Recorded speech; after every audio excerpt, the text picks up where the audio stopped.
जय श्री कृष्णा। राधे राधे। देवउठनी एकादशी को देव प्रबोधनी एकादशी भी कहा जाता है। 2 नवंबर 2025 वैदिक पंचांग के अनुसार कार्तिक मास के शुक्ल पक्ष की एकादशी तिथि 1 नवंबर को सुबह 9:12 पर आरंभ हो रही है, जो 2 नवंबर को शाम 7:32 पर समाप्त होगी। उदया तिथि के अनुसार देवउठनी एकादशी के कारण 2 नवंबर व्रत रखा जाएगा। इस दिन तुलसी माता और शालिग्राम भगवान जी का विवाह भी किया जाता है। जय श्री कृष्णा। राधे राधे।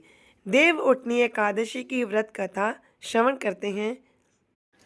एक राज्य में सभी लोग देव उठनी एकादशी का व्रत रखते थे। प्रजा तथा नौकर चाकरों से लेकर पशुओं तक को एकादशी के दिन अन्न नहीं दिया जाता था। एक दिन किसी दूसरे राज्य का एक व्यक्ति राजा के पास आकर बोला, महाराज कृपा करके मुझे नौकरी पर रख लें। तब राजा ने उसके सामने एक शर्त रखी कि ठीक है, रख लेते हैं, किंतु रोज तो तुम्हें खाने को सब कुछ मिलेगा, पर एकादशी को अन्न नहीं मिलेगा। उस व्यक्ति ने उस समय तो हाँ कर दी, पर एकादशी के दिन जब उसे फलाहार का सामान दिया गया तो वह राजा के सामने जाकर गिड़गिड़ाने लगा, महाराज इससे मेरा पेट नहीं भरेगा, मैं भूखा ही मर जाऊंगा, मुझे अन्न दे दो। राजा ने उसे शर्त की बात याद दिलाई, पर वह अन्न छोड़ने को राजी नहीं हुआ।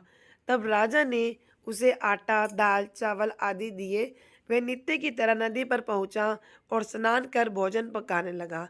जब भोजन बन गया तो वह भगवान को बुलाने लगा, आओ भगवान, भोजन तैयार है।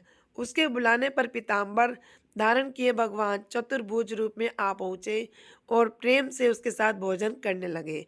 भोजन करके भगवान अंतर्धान हो गए और वह अपने काम पर चला गया। 15 दिन बाद अगली एकादशी को वह राजा से कहने लगा कि महाराज मुझे 2 गुना सामान दीजिए। उस दिन तो मैं भूखा ही रह गया। राजा ने कारण पूछा तो उसने बताया कि हमारे साथ भगवान भी खाते हैं, इसलिए हम दोनों के लिए यह सामान पूरा नहीं होता। यह सुनकर राजा को बड़ा आश्चर्य हुआ। वे बोला, मैं मान नहीं सकता, भगवान तुम्हारे साथ खाते हैं। मैं तो इतना व्रत रखता हूँ, पूजा करता हूँ, पर भगवान ने मुझे कभी दर्शन नहीं दिए। राजा की बात सुनकर मैं बोला, महाराज यदि विश्वास ना हो तो साथ चलकर देख लें। राजा एक पेड़ के पीछे छिपकर बैठ गया। उस व्यक्ति ने भोजन बनाया तथा भगवान को शाम तक पुकारता रहा, परंतु भगवान न आए। अंत में उसने कहा, हे भगवान, यदि आप नहीं आए तो मैं नदी में कूदकर प्राण त्याग दूंगा।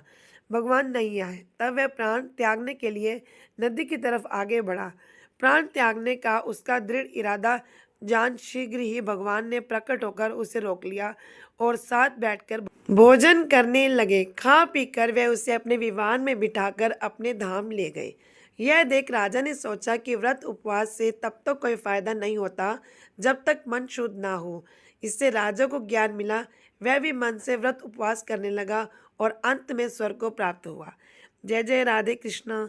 अगर आपको कथा अच्छी लगी हो तो चैनल को सब्सक्राइब करें और वीडियो को लाइक करें। अब अगले अध्याय की कथा अगली वीडियो में श्रवण कीजिएगा। तब तक के लिए धन्यवाद।